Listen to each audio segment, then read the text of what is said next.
예수 우리들의 밝은 빛이라는 찬양인데요, 함께 배우시면서 또 우리의 믿음의 고백을 담아서 찬양하면 좋겠습니다.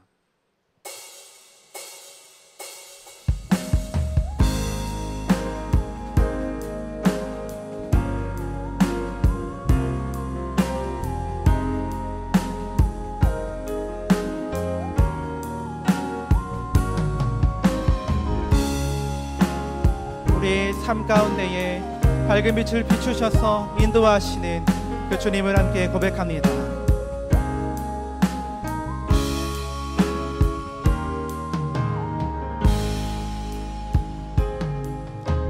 예수 우리들의 밝은 빛, 예수 우리들의 밝은 빛, 은혜와 긍휼을 베푸시는 주, 그의 길을 따라가는 주의 자녀들에게 항상 밝은 빛을 비추시네. 그는 구원의 주 하나님, 공의로 세상을 다스리시네. 주를 경외하는 자들에게 부어주시는 놀라운 주님의 영광.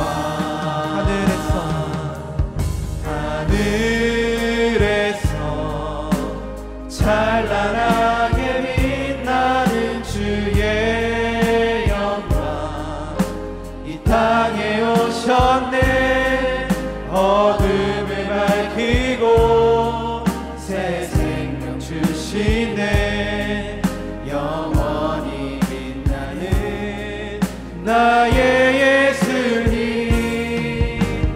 높이 영광과 찬양 받으실 그 이름 경배합니다. 슬픔을 거두고 내게 자유 주시네.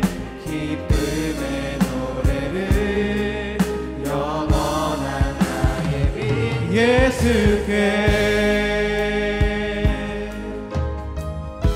예수 우리들의 밝은 빛, 예수 우리들의 밝은 빛, 은혜와 긍휼을 베푸시는 주, 의의 길을 따라가는 주의 자녀들에게 항상 밝은 빛을 비추시네. 그는 구원의 주 하나님입니다. 구원의 주 하나님, 공의로 세상을 다스리시네. 주를 경외하는 자들에게 부어주시는 놀라운 주님의 영광. 하늘에서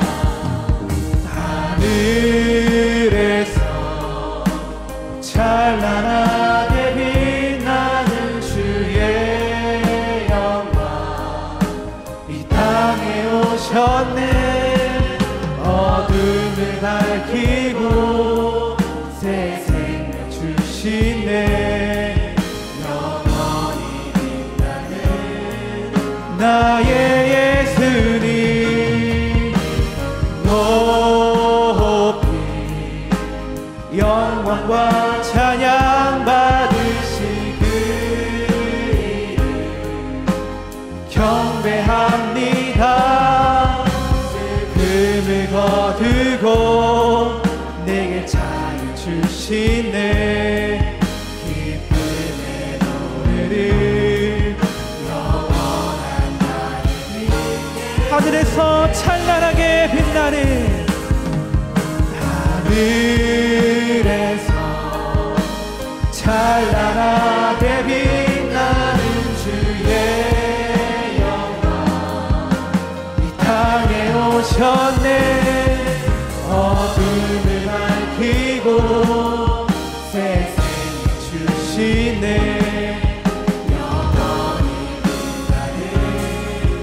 나의 예수 높이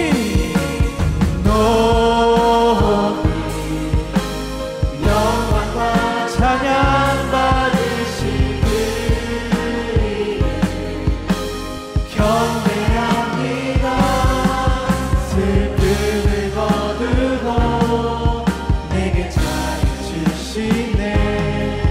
기쁨의 노래를 영원한 나의 예수께.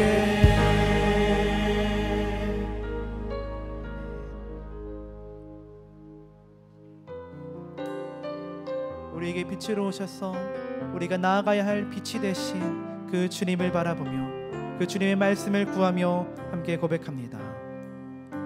주님 말씀하시며 주님 말씀하시며 내가 나아가리라.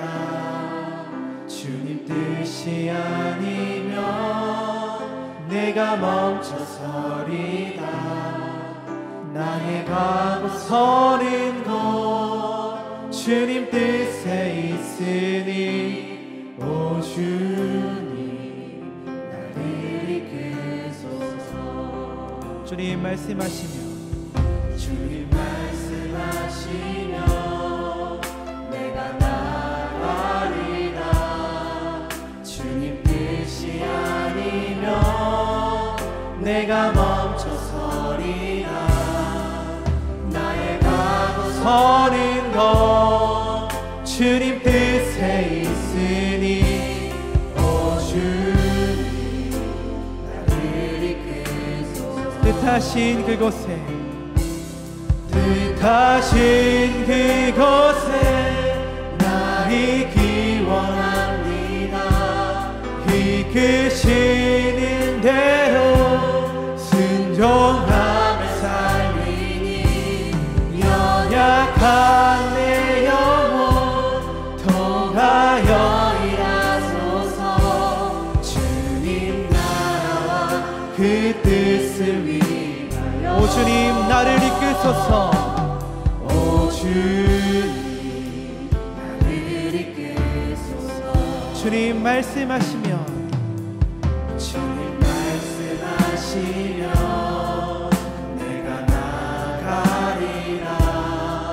주님 뜻이 아니면 내가 멈춰서리라. 나의 가고 서는 곳 주님 뜻에 있으니 오 주님 나를 아멘. 이끄소서. 뜻하신 그곳에 뜻하신 그곳에 나 있기 원합니다. 이끄시는 대로 순종하며 살리니 연약한 내 영혼 통하여 일하소서. 주님 나라와 그 뜻을 위하여 뜻하신 그곳에 뜻하신 그곳에 나 있기 원합니다. 이끄시는 대로 순종하며 살리니 연약한 내 영혼 통하여 일하소서. 주님 나라와 그 뜻을 위하여 오 주님 날 이끄소서. 오 주님 나를 이끄소서. 오 주님 날 이끄소서. 오 주님 나를 이끄소서. 오 주님 날 이끄소서. 오 주님 나를 이끄소서. 함께 기도하겠습니다. 사랑하는 하나님, 이 시간 사랑하는 주님의 말씀을 듣길 원합니다. 우리에게 들을 길을 허락하여 주셔서 주님의 말씀을 듣게 하여 주시고 그 들은 말씀 잊지 않고 말씀대로 살아갈 수 있도록 우리의 마음과 생각을 주장하여 주시옵소서. 빛으로 오신 그 주님을 바라보며 그 주님의 말씀을 따라 살아갈 수 있도록 우리를 선하게 인도하여 주시옵소서. 함께 합심하여 기도하겠습니다. 하나님 아버지 주님 고맙고 감사합니다. 아버지 강림절이 첫 주일을 주님을 예배하는 것으로 시작하게 하여 주심에 감사합니다. 하나님 이 시간 사랑하는 하나님의 말씀을 듣길 원합니다. 우리에게 주님의 말씀을 듣는 귀를 허락하여 주셔서 그 주님의 말씀을 듣게 하여 주시고 그 들은 말씀 잊지 않고 말씀대로 살아갈 수 있도록 우리의 마음과 생각을 주장하여 주시옵소서. 빛으로 오신 그 주님을 바라보며 빛으로 오신 그 주님의 말씀을 따라 살아가는 우리 모두 되기를 소망하며 나아가오니 아버지 주님 도와주시고 우리를 선하게 인도하여 주시옵소서.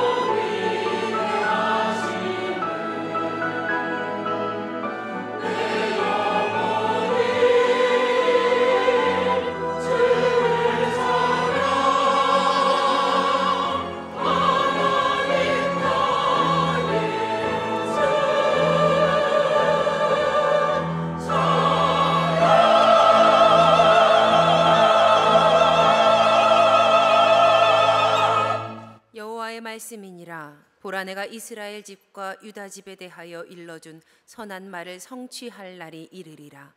그날 그때에 내가 다윗에게서 한 공의로운 가지가 나게 하리니 그가 이 땅에 정의와 공의를 실행할 것이라. 그날에 유다가 구원을 받겠고 예루살렘이 안전히 살 것이며 이 성은 여호와는 우리의 의라는 이름을 얻으리라. 아멘. 오늘부터 강림절이 시작됩니다. 강림절에 교회는 전통적으로 기다림의 초를 점화하고 성탄절 그리스도의 초를 점화합니다. 오늘은 강림절 첫째 주일로 우리 기다림의 초를 점화하는 시간을 가지도록 하겠습니다.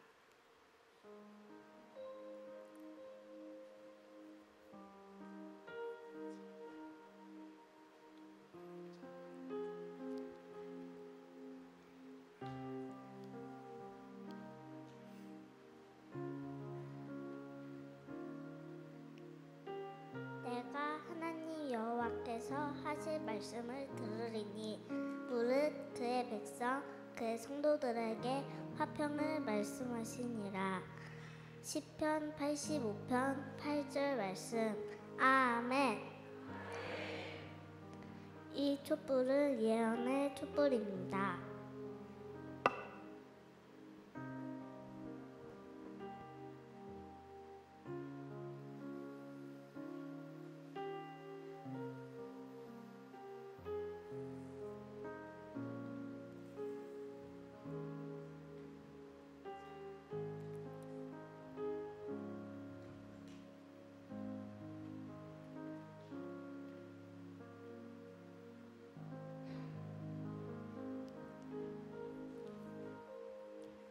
이제 모두 자리에서 일어나 주님의 성령 임내하며 찬양하겠습니다.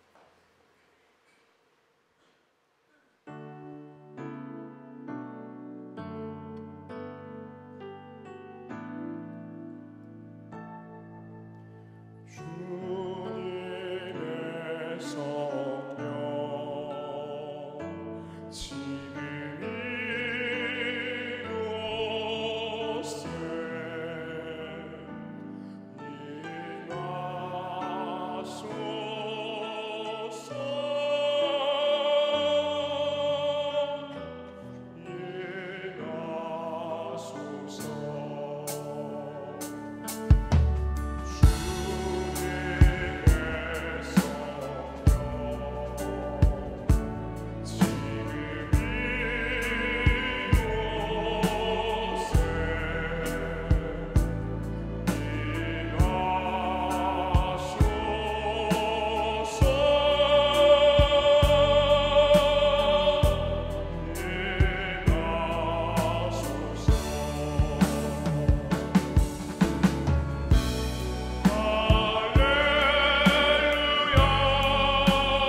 성문으로 나아가라 나아가라 백성이 올 길을 닦으라.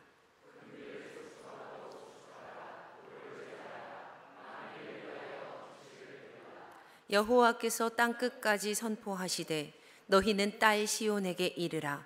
보라 내 구원이 이르렀느니라.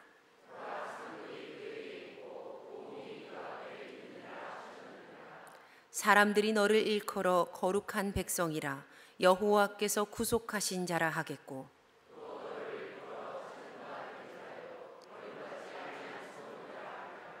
선지자 이사야의 책에 쓴 바 광야에서 외치는 자의 소리가 있어 이르되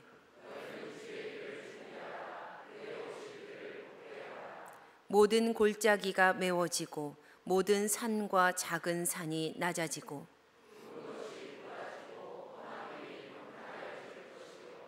모든 육체가 하나님의 구원하심을 보리라 함과 같으니라. 아멘. 전능하사 천지를 만드신 하나님 아버지를 내가 믿사오며 그 외아들 우리 주 예수 그리스도를 믿사오니 이는 성령으로 잉태하사 동정녀 마리아에게 나시고 본디오 빌라도에게 고난을 받으사 십자가에 못 박혀 죽으시고 장사한 지 사흘 만에 죽은 자 가운데서 다시 살아나시며 하늘에 오르사 전능하신 하나님 우편에 앉아 계시다가 저리로서 산자와 죽은 자를 심판하러 오시리라. 성령을 믿사오며 거룩한 공회와 성도가 서로 교통하는 것과 죄를 사하여 주시는 것과 몸이 다시 사는 것과 영원히 사는 것을 믿사옵나이다. 아멘.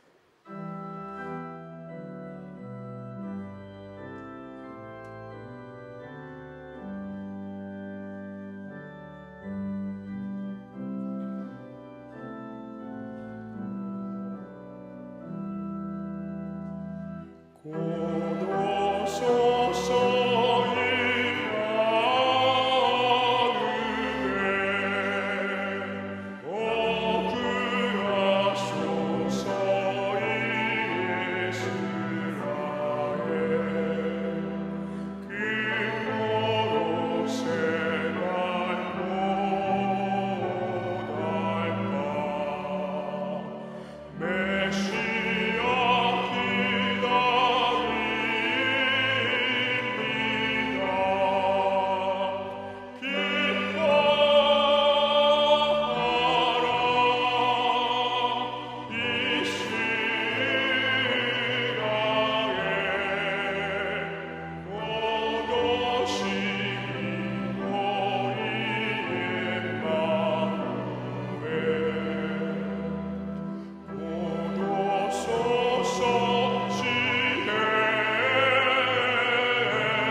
은혜로우신 하나님 아버지, 지난 한 주간도 주님의 은혜 안에 잡아주시고 거룩한 예배로 인도하여 주심을 감사드립니다.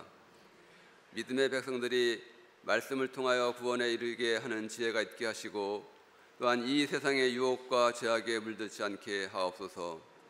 거룩한 주일 주님을 사모하는 마음으로 간절함을 담아드리는 저희의 예배를 받아 주시옵소서. 이 세상을 살아가는 힘과 능력이 개인의 것이 아니라 주님의 말씀 안에서 지혜롭게 하시고, 말씀 안에서 강건하게 하시고, 말씀 안에서 자유를 누리게 하시고 승리하는 삶을 허락하여 주옵소서. 메시아를 그리며 소망하던 이스라엘 백성의 심정으로 간절히 바라옵기는 탄생하실 예수 그리스도를 온전히 맞기 위해 각자가 참회와 순종을 통해 자신을 돌아보게 하옵소서. 만유의 주제 되시는 주님께서 반드시 만드신 이 세상이 전쟁과 재앙으로 많은 인류가 사망하고 고통 가운데 어려움을 겪고 있습니다. 예수 그리스도를 통하여 이 땅에 평화를 주시옵고, 이 세상의 고난과 전쟁과 기아와 질병으로부터 이 사회를 구원에 이르게 하옵소서. 주님, 우리 나라와 우리 민족을 사랑하시는 주님, 이 사회가 혼란되어질수록 한국 교회가 성경으로 돌아가 영적 감성을 통해 다시 한번 부흥하게 하옵소서. 세상이 교회를 조롱하고 비난의 화살을 쏘고 돌을 던질 때 교회가 겸허한 마음과 사랑으로 이 세상을 품게 하옵소서. 주님의 자녀들이 이 세상의 아픔을 겸손히 돌보며 거룩하고 신실한 성령의 공동체로 악에서 선으로 이기게 하시옵소서. 주님께서 세워주신 우리나라 우리 민족을 긍휼히 여겨주사 위정자들에게 무엇보다도 주님을 경외하는 마음을 주시옵고, 백성을 두려워하는 마음과 백성을 사랑하는 위정자들로 세워주시사 주님 안에서 참된 평안과 안식을 얻고 찬양과 찬미의 노래가 끊이지 않게 하옵소서. 우리의 이웃을 사랑하사 어려움에 처한 이웃들에게, 질병으로 고통받는 이들에게 이 모양 저 모양으로 아파하고 고통받는 이들에게 메시아 그리스도의 보혈의 피로 회복의 역사, 치유의 역사가 이루어지게 하옵소서. 이제 한 해에 마무리하는 길목에서 한 해를 돌이켜 반성하고 더 나은 미래를 설계하게 하옵소서. 앞으로 있어질 당회와 구역회를 은혜롭게 준비하게 하옵시고, 신앙의 삶을 결산해보고 새로운 꿈과 비전을 세우게 하시고, 서로를 격려하고 단합하고 발전하는 교회로 인도하옵소서. 오늘도 단위에 세우신 우리 목사님께 말씀의 능력과 성령 충만함을 주옵시고 영육간의 건강함을 허락하여 주옵소서. 전하시는 말씀마다 살아 역사하시는 하나님의 능력이 나타나게 하옵시고 시간 은혜롭게 인도하여 주옵소서. 이 모든 말씀 우리를 구원하신 예수님의 이름으로 기도드리옵나이다. 아멘.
그리스도 예수님의 강림을 기다리는 절기가 시작되었습니다.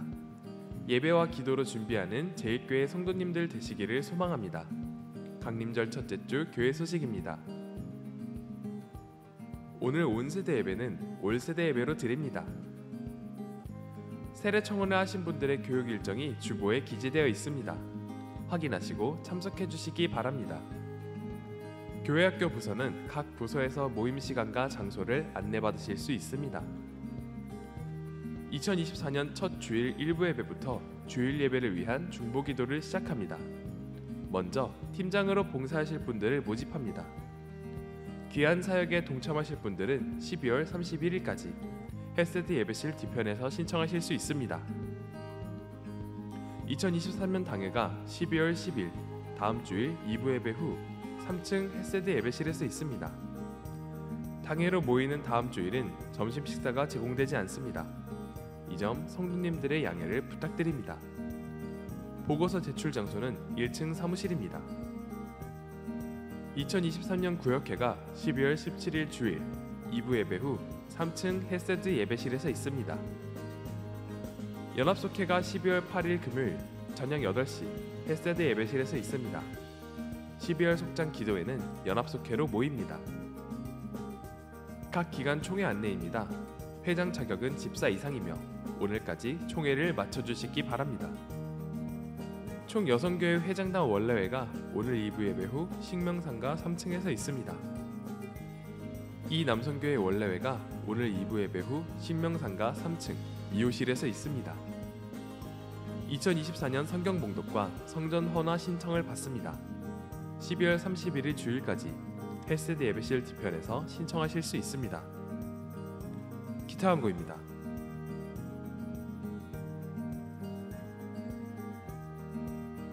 성도님들 모두 건강하고 평안한 한 주간 보내시기를 소망합니다. 사랑이 넘치는 예수님의 가족 의정부 제1교회 소식이었습니다. 주님께서 오시는 이 강림의 절기에 주님 앞에 나와 예배하는 모든 믿음의 가족들을 예수님의 이름으로 축복하고 사랑합니다.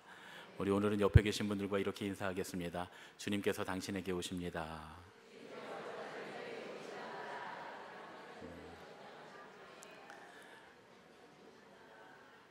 강림절기가 시작되었습니다. 오늘 저녁 예배는 온 세대 예배로 드립니다. 우리 어린이들로부터 어른들까지 온 가족이 함께 모여드리는 예배인데 특별히 올 세대 예배로 우리가 함께 드리는 예배에 큰 은혜가 있습니다. 많이 오셔서 함께 은혜를 나누시면 좋겠습니다. 세례 청혼하신 분들 세례 교육 일정이 지금 나왔는데요. 이번 주까지 아직까지 세례 신청 못하신 분들 계시면 주변에 계신 분들을 함께 여러분 독려해 주시고 또 이번에 함께 세례를 받으시고 그리스도의 몸된 교회와 또 주님의 몸된 교회의 모든 가족들이 되셔서 함께 은혜를 나누시는 그런 시간이 되셨으면 좋겠습니다. 아직까지 세례 청혼 못하신 분들은 오늘 신청하시고 함께 교육 받으시면 우리 성탄절에 세례 받고 함께 은혜를 나누도록 하겠습니다. 주일 예배를 위해서 저희가 중보기도를 시작합니다. 내년부터 주일 예배 1부, 2부, 3부 예배 시간에 중보기도실에서 이 예배를 위해서 하나님의 말씀을 위해서 또 성도들을 위해서 기도할 분들을 모집합니다. 특별히 팀장들을 먼저 기도회를 인도하실 팀장들을 먼저 저희가 이제 신청을 받습니다. 마음에 왠지 내년 한 해 동안에는 우리 교회를 위해서 예배를 위해서 기도해야 될 것 같은 그런 마음이 있으신 분들, 그런 의무감 혹은 두근거리는 마음이 있으신 분들 있으시면 함께 신청해 주셔서 우리 교회가 주일 예배 중보하는 그런 교회가 될 수 있도록 여러분들 동참해 주시기를 부탁을 드립니다. 당회와 구역회 여러분들이 광고 보시고 믿음으로 준비해 주시고 특별히 각 기관 총회를 오늘까지 맞춰 주셔서 보고해 주시기를 부탁을 드립니다. 그래야 다음 주에 저희가 당회에 우리 일꾼들을 함께 선출하고 또 임명하는 그런 시간을 갖습니다. 여러분들 함께 잘 참여해 주시기를 부탁을 드립니다. 연합 속회가 있습니다. 연합 속회 기간 동안에는 여러분들 속회별로 예배를 모임을 갖지 않고 우리가 함께 다 같이 모여서 연합으로 속회하고 또 행사도 합니다. 금요일날 저녁에 다 함께 모이셔서 은혜로운 시간 또 한 해의 속회를 잘 마무리하는 시간 그런 시간 가지실 수 있도록 여러분들 함께 참여해 주시기를 부탁을 드립니다. 오늘 11월 19일에 등록하셨는데 오늘 함께 나오셔서 우리 새 가족으로 환영할 분이 있습니다. 강래경 성도님이신데요. 어디 계시죠? 자리에서 좀 잠깐 일어나시죠. 18여선교회에 소속되신 분입니다. 우리 함께 축복하고 환영하겠습니다. 당신은 사랑받기 위해 태어난 사람, 당신의 삶 속에서 그 사랑받고 있지요. 당신은 사랑받기 위해 태어난 사람, 당신의 삶 속에서 그 사랑받고 있지요. 네, 환영합니다. 감사합니다. 이제 오늘 우리에게 주신 하나님의 말씀을 함께 듣겠습니다.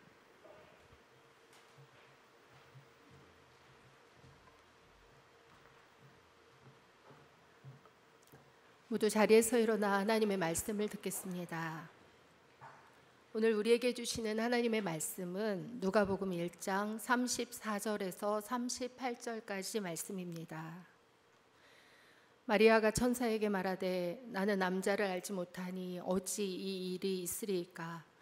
천사가 대답하여 이르되 성령이 내게 임하시고 지극히 높으신 이의 능력이 너를 덮으시리니 이러므로 나실 바 거룩한 이는 하나님의 아들이라 일컬어지리라.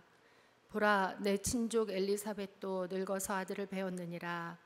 본래 임신하지 못한다고 알려진 이가 이미 6달이 되었나니 대저 하나님의 모든 말씀은 능하지 못하심이 없느니라. 마리아가 이르되 주의 여종이오니 말씀대로 내게 이루어지이다 하매 천사가 떠나가니라. 이는 우리에게 주시는 하나님의 말씀입니다. 아멘.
강림절이 찾아오면 교회는 전통적으로 매주 한 개씩 4개의 촛불을 점화합니다.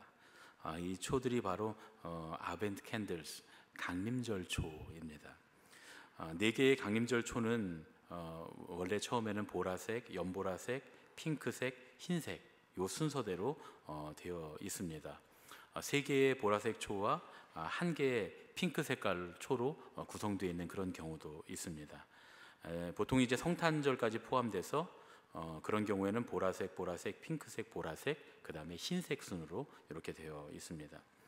이제 교회가 오랜 전통으로 이 초를 이렇게 켜온 이유는 이 강림절을 통해서 이 어두운 세상에 참 생명으로 오신, 빛으로 오신 주님을 기억하고, 또한 그 주님께서 오늘 나의 삶에 이렇게 촛불처럼 임하시기를 기다리면서 예배하기 위해서 이 초를 켜면서 예배를 드렸습니다. 4개의 강림절 초들, 요 앞에 쭈루룩 놓여져 있는 이 4개의 강림절 초들은 각각 의미를 갖고 있는데요. 강림절 첫째 주일의 초는 아까 우리 어린이가 얘기를 했는데 혹시 기억하실지 모르겠어요. 예언의 초입니다. 예언의 초. 무슨 초라고요? 예언의 초. 예언의 초는 소망을 상징합니다. 사실 저도 잘 못 외워요. 이게 나중에 저한테 물어보시면 제가 못 외울 수도 있습니다. 이게 저도 나이가 먹으면서 이걸 외우려고 했더니 잘 안 외워지더라고요. 근데 어쨌든 이제 여러분들 기억하시면 좋겠습니다. 첫 번째 초는 예언의 초, 그리고 소망을 상징합니다. 두 번째 초의 이름은 베들레헴의 초입니다. 무슨 초라고요? 베들레헴의 초. 이제 다음 주에 점화할 베들레헴의 초는 평화를 상징합니다. 이제 세 번째 주일 초는 핑크색입니다. 항상 세 번째 초가 핑크색인데 이 핑크색 초는 목자들의 초라고 부릅니다. 그리고 기쁨을 상징합니다. 그 네 번째 초는 이제 천사들의 초라고 부르고 사랑을 상징합니다. 그리고 이제 이 마지막 초는 크라이스트 캔들, 그리스도의 초라 그래서 예수님을 상징하는 그런 초입니다. 이렇게 4주에 걸쳐서 강림절이 쭉 지나고 나면 이 흰색 초는 원래 언제 전통적으로 켜냐 하면 크리스마스 이브에, 성탄 전야에 요 그리스도의 나심을 기념하면서 기다리면서 마지막 그리스도의 초를 점화를 하는 겁니다. 저희는 아마 성탄절 전야에도 하고 그 다음에 주일날 성탄절날 25일날 아마 이 초를 점화하게 될 텐데, 요즘에는 흰색이나 붉은색이나 금색 같은 단색으로 해놓고 초에 이름만 붙여서 하는 경우들도 많이 있습니다. 이제 올 강림절에 우리가 지금 이 강림절 초를 점등하는 예식을 하고 있는데요. 이제 아마 해마다 이걸 하게 될 것 같아요. 올해는 지금 어린이들이 하지만 나중에는 이제 한 가족들이 나와서 함께 하기도 하고 이렇게 좀 여러 가지 강림절 초를 점등하는 예식을 좀 하려고 하는데, 오늘 초를 무슨 초라 그랬습니까? 여러분 저보다 훨씬 나으시네. 저는 자꾸 잊어버리는데 예언의 초입니다. 소망은 상징은 뭐라 그랬죠? 미리 정답을 가르쳐주고 했습니다. 오늘 이 촛불처럼 예언의 초처럼 소망이 생겨나시기를 예수님의 이름으로 축복합니다. 아멘. 오늘 강림절 설교 첫 번째 시간, 주님이 나에게 오신다는 것은 이 시간 특별히 어둡고 고통스러운 시대에 한 줄기 희망의 빛의 통로가 되었던 예수님의 어머니 마리아에 관한 이야기입니다. 주전 5년경에 로마의 황제였던 케이사르 아우구스투스, 세계사를 잘 아는 분들은 이 사람이 누구냐 하면 그 악티움 해전에서 안토니우스와 클레오파트라의 연합군을 물리치고 로마의 첫 번째 황제가 되었던 옥타비아누스라고 하는 사람입니다. 사실은 이 옥타비아누스가 안토니우스의 이 처남이었죠. 자기 누이를 안토니우스에게 부인으로 줬는데 배신하고 안토니우스가 클레오파트라랑 바람을 폈지요. 그리고 연합해서 군대를 연합했는데 그거를 이제 쳐들어가서 싸워서 악티움이라고 하는 지중해 연안에서 싸워서 이긴 사람이 바로 옥타비아누스고, 이 옥타비아누스가 첫 번째 로마의 황제가 됩니다. 이 옥타비아누스 장군을 그래서 황제가 되면서 이름을 케이사르 아우구스투스다 이렇게 이름을 지었습니다. 성경대로 하면 가이사 아구스도라고 성경에 쓰여 있는 바로 그 사람인데요. 이 사람이 로마의 첫 번째 황제가 되면서 세금과 또 인구조사, 그리고 군대 모집을 위해서 통치 전역에 호정령을 내립니다. 그때 호정령을 내렸던 바로 이 세계적인 사건과 우리가 오늘 함께 나누는 마리아의 이야기가 관련이 깊이 있습니다. 당시 유대인들은 로마의 식민 지배를 받고 있었죠. 게다가 마리아가 살던 시대는 로마에게서 유대 지역의 통치권을 얻은 헤롯이라고 하는 사람이 이제 헤롯 대왕이라는 이름으로 통치를 시작한 시대였습니다. 헤롯 대왕은 특별히 이제 이 유대 지역의 이 정치권, 지배권을 로마 황제로부터 받아서 유대인들, 특별히 유대인의 종교인들에게 환심을 사기 위해서 예루살렘 성전을 재건합니다. 그래서 유대의 종교 지도자들은 헤롯 대왕이 재건한 성전을 보면서 헤롯에 대해서 매우 호감을 갖고 있었습니다. 그리고 심지어 예수님께도 묻잖아요. 이 성전이 어떠냐 하면서 예수님께 질문하고 자랑합니다. 그때 예수님 뭐라고 말씀하십니까? 돌 위에 돌 하나도 남기지 않고 전부 다 무너지리라, 이렇게 말씀하신 사건의 배경이 바로 이 헤롯 대왕의 성전입니다. 그런데 이 헤롯 대왕이 그렇게 유대인들의 환심을 사고 성전도 지었지만 사실 헤롯 대왕이 다스리던 시대에 극심한 기근이 유대 지역에 찾아왔다고 합니다. 실제로 아우구스투스 황제 때 로마 전역이 평화의 시대, 번영의 시대를 누렸고, 또 헤롯 왕도 유대인들에게 환심을 사서 그 정치적으로는 잘 정착을 했으나 그러나 결론적으로 유대인들의 삶은 굉장히 피폐한 시대였습니다. 로마의 지배를 받으면서 세리들에게 세금을 약탈당하고 헤롯 대왕도 먹여 살려야 했고, 게다가 성전을 지은 비용까지 성전세라고 하는 이름으로 납부를 했어야 했어요. 거기다가 극심한 기근까지 덮쳤으니 당시 유대인들의 삶이 얼마나 곤궁했을지 우리가 짐작해 볼 수 있습니다. 그런데 그렇게 곤궁한 삶 가운데 한 줄기 빛이 비춰오게 된 것이죠. 그 빛은 갈릴리 나사렛이라고 하는 작은 동네에 살고 있던 작은 한 소녀로부터 시작이 되었습니다. 이 나사렛이라고 하는 지역은 우리 신앙인들에게는 굉장히 큰 의미가 있는 그런 마을입니다.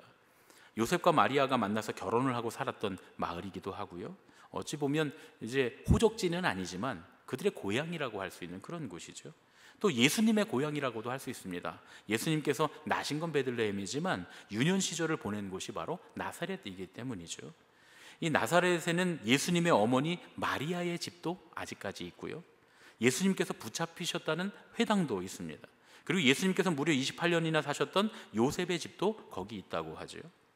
예수님께서 공생의 기간 동안에 가버나움으로 옮기셔서 그곳을 선교 본부로 삼으셨을 때도 사람들은 예수님을 나사렛 사람 예수, 나사렛 예수다 이렇게 불렀습니다.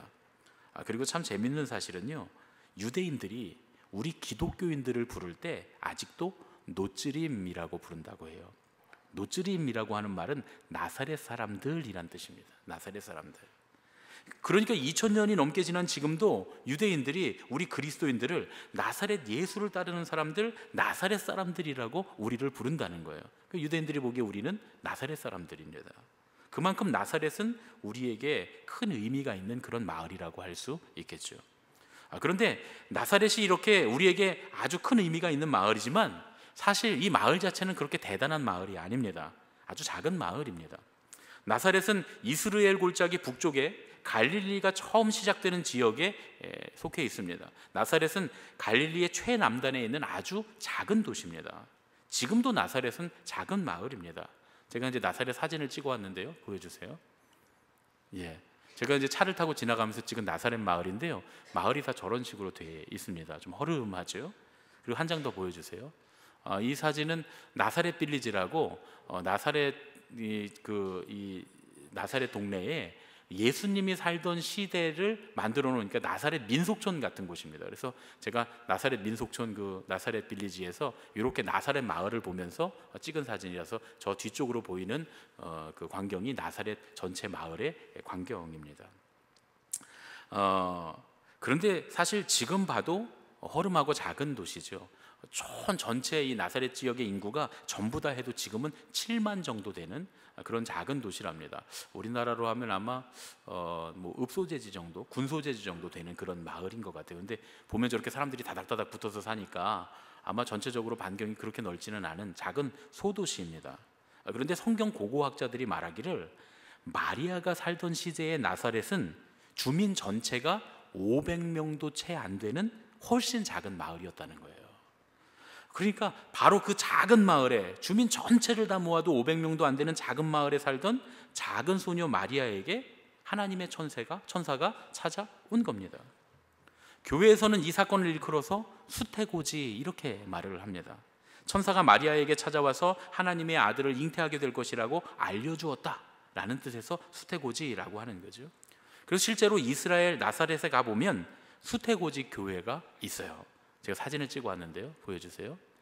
예, 여러분들 이제 보시기에 왼쪽에 보시면 그 수태고지 교회가 아주 큰 교회가 뒷모습이 있죠.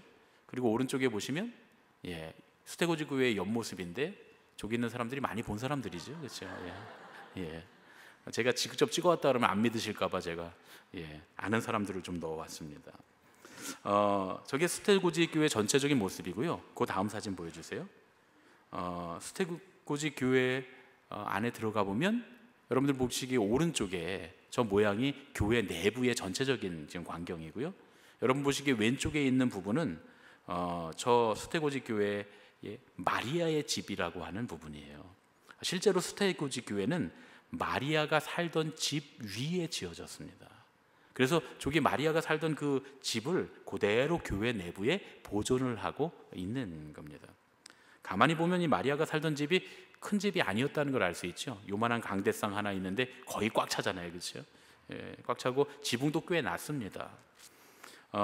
그 마리아의 집 그 앞에 이 강대상에 보면 작은 제단에 이렇게 촛불들이 켜 있는데 그 가운데 뭐라고 글씨가 써 있는 게 여러분 보이세요? 잘 안 보이시지만 뭐라고 써 있냐면 verbum caro hic factum est 이렇게 써 있습니다. 이거 라틴어인데요. 무슨 뜻이냐면 여기서 말씀이 육신이 되셨다 이런 뜻입니다. 여러분 생각해 보세요. 마리아가 저기서 앉아 있다가 천사를 만나요. 천사를 만나서 천사로부터 내 몸에 성령께서 임하셔서 하나님의 아들이 너에게 잉태될 것이다 이렇게 말씀하잖아요. 그래서 그 즉시 그리스도께서 마리아에게 잉태가 되셔서 하나님의 말씀이, 거룩한 말씀이 육신이 되신 사건이 바로 저기서 바로 일어났다는 거예요.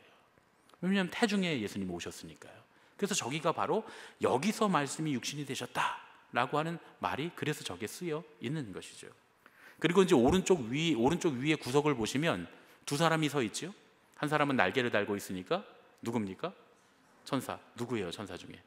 가브리엘. 예. 천사 가브리엘이고 그 앞에는 마리아가 이제 예수님께서 태중에 임신될 것이라고 하는 말씀을 듣고 있는 중입니다. 저게 바로 수태고지 성화이죠.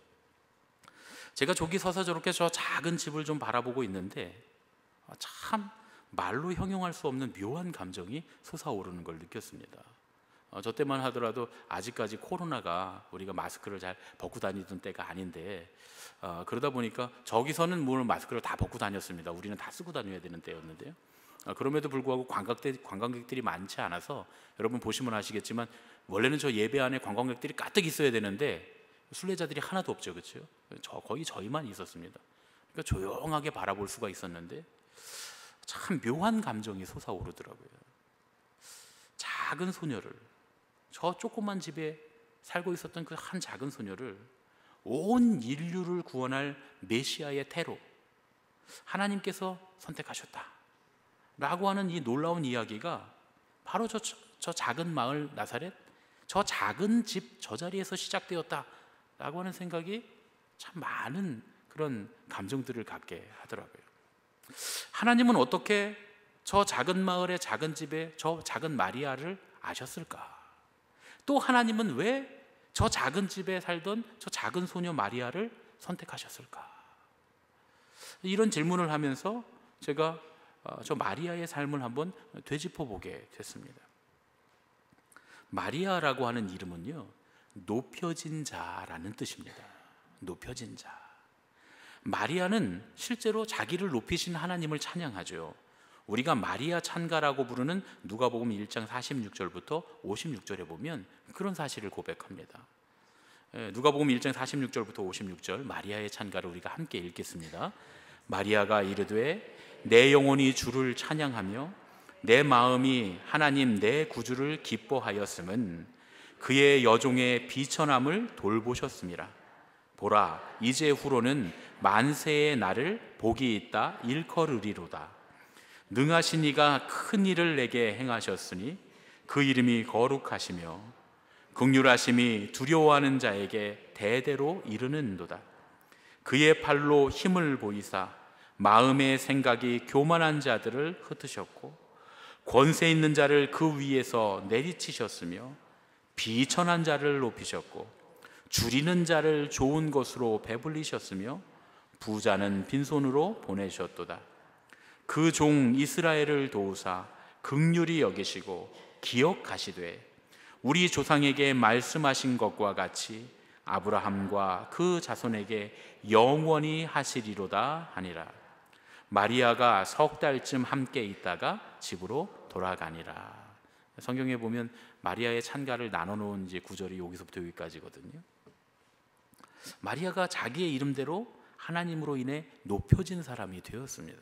그리고 이미 그리스도를 했을 때부터 그 사실을 알고 있었고 찬송을 부릅니다. 그런데 어떻게 하나님은 이 작은 마을의 비천한 소녀 마리아를 아시고 또 이 작은 소녀 마리아를 선택하시고 높이셨을까? 저는 이 마리아의 찬가의 이야기에서 그 실마리를 찾았습니다.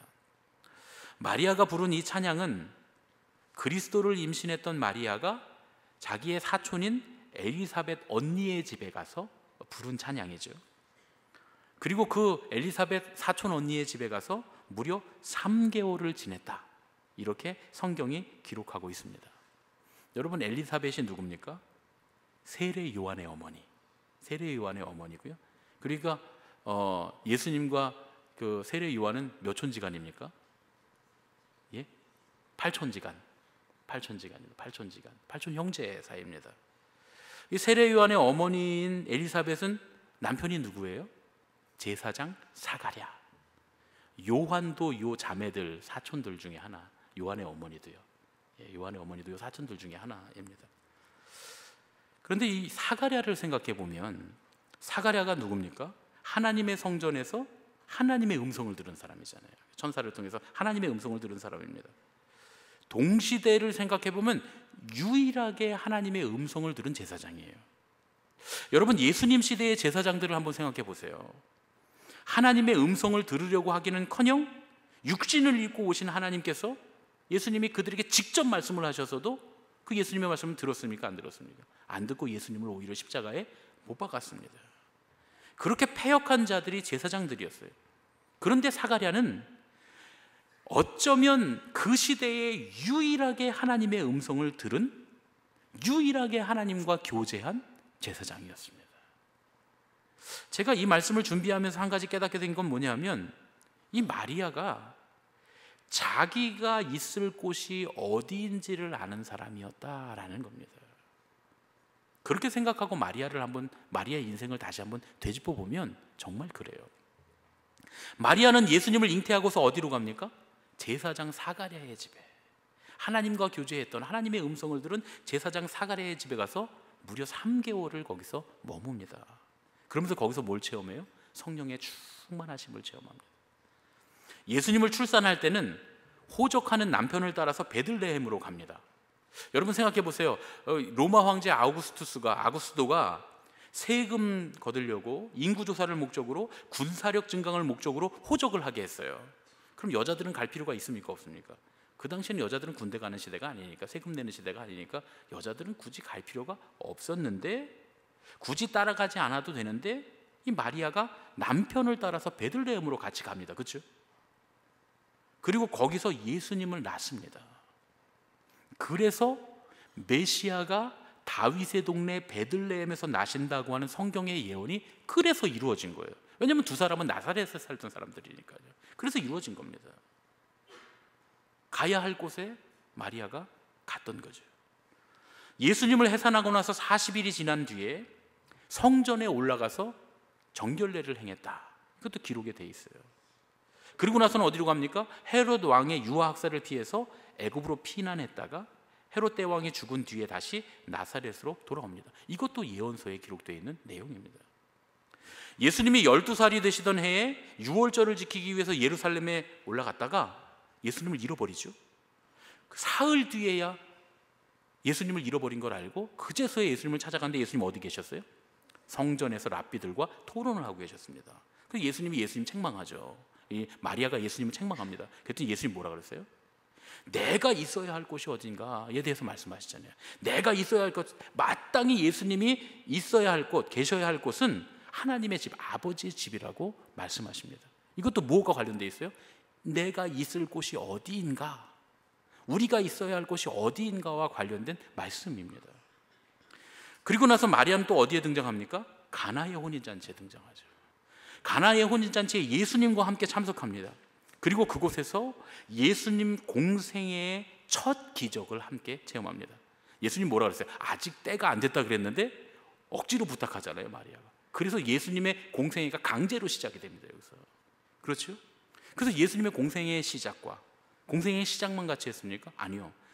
예수님의 마지막 예루살렘 여행에도 이 어머니 마리아가 동행합니다. 그래서 마지막 예루살렘 여행에서 예수님의 고난과 십자가의 죽으심을 직접 목격하죠. 그뿐입니까? 막달라 마리아와 함께 무덤을 찾아갔다가 예수님의 부활을 첫 번째로 목격하고 제자들에게 전하기도 합니다. 거기서 끝나지 않죠. 예수님 승천하신 후에는 제자들과 함께 기도에 힘쓰면서 마가의 다락방에 머물렀습니다. 성령님이 임하실 때 마리아가 바로 그 자리에 있었습니다. 마리아가 3번의 성령의 충만함을 경험하죠. 첫 번째는 언제입니까? 수태고지 때 성령께서 충만하셔서 성령으로 그리스도를 잉태하죠. 엘리사벳의 집에 갔을 때 성령께서 충만히 임하시는 걸 경험하죠. 그리고 또 마가의 다락방에서 성령의 첫 번째 사도들에게 임했던 그 성령 충만한 시간에 마리아도 함께 성령의 충만함을 경험합니다. 성경에 전무후무한 사람입니다. 사람으로서 이렇게 3번이나 성령의 충만함을 입는, 물론 마리아를 정의하자면 마리아는 당신의 선하신 뜻대로 일꾼을 택하시는 하나님의 뜻에 당신의 여종이오니 하고 순종한 사람입니다. 또 고통을 감수하고 인내를 감수하고 하나님의 뜻을 받아들인 사람이기도 했습니다. 그러나 마리아의 평생을 정의하는 한 가지는 뭐냐? 마리아는 언제나 기도와 경건과 은혜의 자리에, 성령님이 임하시는 자리에 있었던 사람이었다라는 사실입니다. 마리아의 이야기를 보면 항상 마리아는 성령이 임하시는 곳에, 기도의 자리에, 성전에, 경건의 자리에, 거룩한 자리에 있었습니다. 마리아는 항상 은혜 받을 만한 자리에 있었던 사람이었다라는 이야기예요. 분명 마리아가 하나님의 천사를 만났을 때도 마리아는 기도의 자리에 있었던 걸 거예요. 마리아의 평생을 살펴보면 너무나 자명한 일입니다. 그렇죠? 기도하다가 분명히 천사의 음성을 들었을 겁니다. 그 당시에 유대 땅에 얼마나 많은 소녀들이 있었겠어요? 심지어 마리아라는 이름을 가진 소녀도 셀 수 없이 많았을 겁니다. 여러분, 우리가 성경에서 볼 수 있는 마리아만 해도 몇 명이에요, 그렇죠? 그렇잖아요, 여러분. 예수님의 어머니 마리아, 요한 마가의 어머니 마리아, 막달라 마리아, 또 나사로의 동생 마리아, 마리아가 많아요. 그러나 그 수많은 마리아들 중에 그 마리아라는 이름의 뜻, 높여진 자라고 하는 그 의미 그대로 하나님께로부터 높여진 마리아는 바로 이 마리아 한 사람뿐이었다. 왜냐하면 그녀는 자신의 비천한 삶 가운데서도 하나님의 은혜를 기다리며 은혜 받을 자리에, 기도의 자리에, 말씀의 자리에, 성령님이 임하시는 자리에 늘 있었기 때문인 줄로 믿습니다. 누가복음 1장 38절입니다. 우리 함께 읽겠습니다. 마리아가 이르되 주의 여종이오니 말씀대로 내게 이루어지이다. 아멘. 누가복음 1장 46절로 48절 말씀입니다. 함께 읽겠습니다. 내 영혼이 주를 찬양하며 내 마음이 하나님 내 구주를 기뻐하였음은 그의 여종의 비천함을 돌보셨습니다. 할렐루야. 말씀의 자리에, 찬양의 자리에, 주님을 기뻐하는 자리에 늘 마리아는 있었다는 거예요. 우리가 항상 기도의 자리, 말씀의 자리, 은혜 받을 만한 자리에 있다고 하는 건 정말 우리 인생에 정말로 중요한 일입니다. 하나님이 거기서 우리에게 말씀하시고, 심지어 우리 인생이 아무리 비천하다고 해도 하나님이 거기서 우리를 돌보시고 당신의 말씀을 우리에게 이루시고 우리의 삶을 높여주시는 줄로 믿습니다. 한 수도원에 새로운 젊은 수도사가 들어왔다고 해요. 그런데 어느 날부터인가 수도원의 수도사들이 한 사람씩 떠나기 시작하는 겁니다. 정말 많은 수도사들이 수도원을 떠나는데 수도원장이 한 명도 막지를 않는 거예요. 그러니까 새로 들어온 젊은 수도사가 이 수도원장의 태도가 너무 궁금해서 찾아가서 질문을 합니다. 원장님, 왜 수도원 떠나는 수도사들을 잡지 않으십니까? 그랬더니 한참 무언가 생각하던 수도원장이 이렇게 말을 했다는 거예요. 사냥터에 가면 사냥개들이 많이 있지. 그 중에 한 마리가 토끼를 보게 되면 크게 짖으면서 토끼를 따라가기 시작한다네. 그러면 그 모습을 보고 다른 사냥개들이 일제히 그 뒤를 따라가지. 하지만 시간이 조금 지나면 개들이 하나 둘씩 포기하기 시작한다네. 포기하는 개들은 토끼를 직접 보지 못했기 때문이지. 하지만 토끼를 못 본 개들은 조금만 어려움이 있어도 금방 포기하고 말아. 하지만 처음에 토끼를 따라갔던 개는 다르다네. 직접 토끼를 봤기 때문에 어떤 어려움이 있어도 끝까지 토끼를 따라간다네. 이 말을 들은 젊은 수도사는 질문을 그치고 하나님을 만나기 위해서 자기 자리로 돌아갔다는 이야기입니다. 정말 많은 사람들이 하나님 나라를 향해 간다고 하잖아요. 하늘나라를 향해 갑니다. 천국을 향해 갑니다. 하지만 진짜 천국을 향해 가는 사람은 오직 하나님 나라를 맛본 사람뿐입니다. 하나님을 경험하고 성령님을 직접 체험한 사람만이 하늘나라를 향해 가는 여정을 포기하지 않고 끝까지 마칠 수가 있는 겁니다. 남이 얘기해 준 신앙이나 머리로 계산한 신앙으로 천국에 가려고 하지 말아야 한다라는 이야기입니다. 요즘 우리가 욥기를 다 같이 묵상하고 있잖아요. 거기 보면 욥의 친구들이 귀로만 듣고 남의 얘기로만 듣고 학문으로만 머리로만 하나님을 만난 사람들이잖아요. 그렇죠? 욥도 그랬어요. 그러다가 나중에 내가 귀로만 듣더니 이제는 하나님을 눈으로 봅니다 하고 하나님을 체험하게 되지 않습니까? 오직 하나님을 경험하는, 체험하는 온전한 신앙만이 저와 여러분을, 우리를 천국으로 이끌어가는 줄로 믿습니다. 마리아는 처음부터 하나님을 만나는 자리에 있었고 부활의 무덤에서도 마가의 다락방에서도 주님을 경험하는 자리, 그 자리에 있었던 사람입니다. 많은 질문이 있지만 질문을 멈추고 하나님을 만나는 자리로 돌아갔던 그 젊은 수도사처럼 우리도 주님을 만나는 자리에 늘 있어야 할 줄로 믿습니다. 우리 옆에 계신 분들과 이렇게 인사하겠습니다. 주님을 만나는 자리로 오세요. 주님을 만나는 자리로 오세요. 아멘. 여러분 등산 좋아하십니까? 예, 등산 좋아하시는 분들 계시죠? 저는 이제 등산을 별로 안 좋아하게 생겼잖아요, 그렇죠? 실제로 안 좋아합니다. 그렇다고 제가 등산을 안 좋아한다 그래서 뭐 등산을 안 하는 건 아니에요. 그냥 제 마음에 또 내려올 걸 못하러 올라가나 뭐 이런 마음이 있어서 그런 것뿐이지. 이제 어렸을 때 등산을 많이 했고 지금도 가끔 이제 등산할 일들이 생깁니다. 억지로 가는 거죠. 예. 그런데 사실은 아는 산에 올라가는 건 괜찮아요. 아는 산에 올라가는 건 괜찮은데 모르는 산에 올라갈 때 그때 우리가 꼭 지켜야 될 게 하나 있습니다. 뭡니까? 안전선이 있는 등산로 안으로 다녀야 된다는 거예요. 꼭 지켜야 되는 수칙 중에 하나입니다. 옛날에는 그냥 리본 같은 것만 쭉 묶어놓기도 하고 이렇게 했었는데 요즘에는 아예 이렇게 라인을 만들어서 안전선을 만들어 놨죠. 여러분, 우리 신앙도 마찬가지입니다. 인생 한 번 살아보고 오신 분, 두 번째 2회차 인생 사시는 분 없으시잖아요. 예. 그럼 신앙도 평생 신앙 한번 해보고 오신 분 없잖아요. 우리는 다 지금 처음 가는 산에 올라가고 있는 중입니다. 그러니까 우리도 마리아처럼 주님께서 우리를 만나주시는 예배의 자리, 기도의 자리, 그리고 양육의 자리, 그런 자리들에서 기회가 있는 대로 주님을 만나야 합니다. 그것이 바로 우리가 천국으로 가는 길에 안전선인 줄로 믿습니다. 늘 은혜의 자리, 예배의 자리, 기도의 자리, 양육의 자리에 있어서, 그래서 천국으로 가는 안전선 안에서 하나님 나라까지 안전하게 올라가는 그런 저와 여러분이 되시기를 예수님의 이름으로 축원합니다. 아멘. 우리 예수 우리들의 밝은 빛 함께 찬양하고 봉헌하고 기도하겠습니다.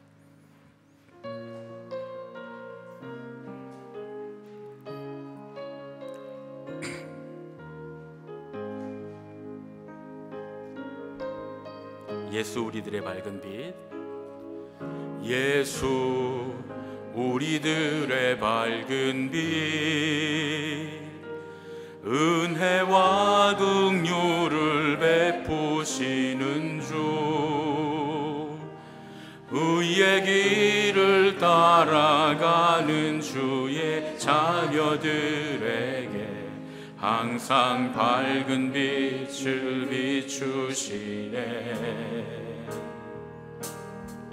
그는 구원의 주 하나님, 공의로 세상을 다스리시네.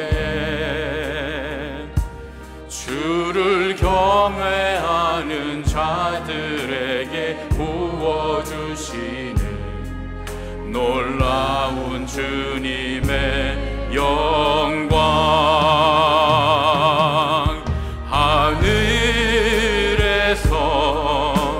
찬란하게 빛나는 주의 영광, 이 땅에 오셨네.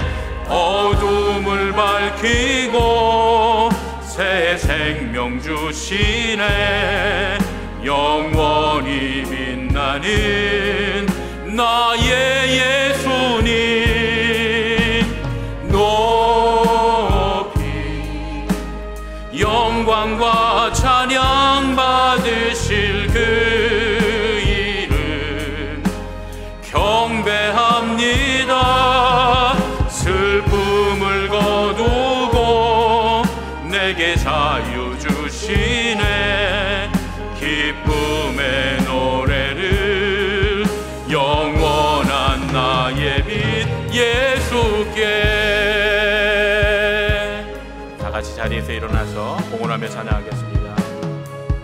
예수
영원히 빛나는 나의 예수님, 높이 영광과 찬양 받으실 그 이름 경배합니다. 슬픔을 거두고 내게 자유 주시네. 기쁨의 노래를 영원한 나의 빈 예수께.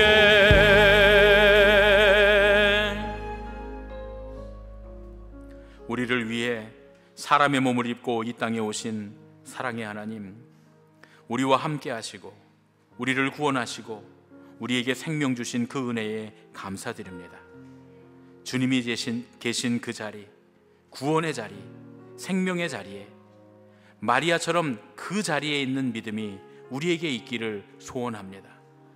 주님께서 우리와 함께 하셔서 우리의 비천한 삶 가운데서도 우리를 높이시며 우리의 입술을 통해 찬양받아 주시옵소서.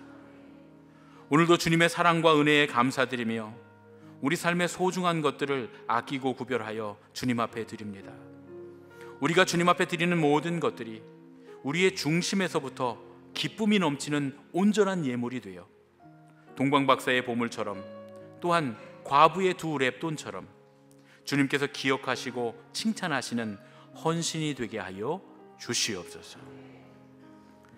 이제는 우리 주 예수 그리스도의 은혜와 하나님 아버지의 지극하신 사랑과 성령님의 감화, 감동, 역사, 인도하심이 마리아처럼 주님께서 계신 자리, 구원의 자리, 생명의 그 자리를 항상 찾아가기 원하는 예수님의 가족들, 우리 제일교회 모든 성도와 또한 이 자리에 모인 모든 예배자의 머리 위에 이제로부터 영원까지 함께 하시옵기를 예수님의 이름으로 간절히 축원하옵나이다. 아멘.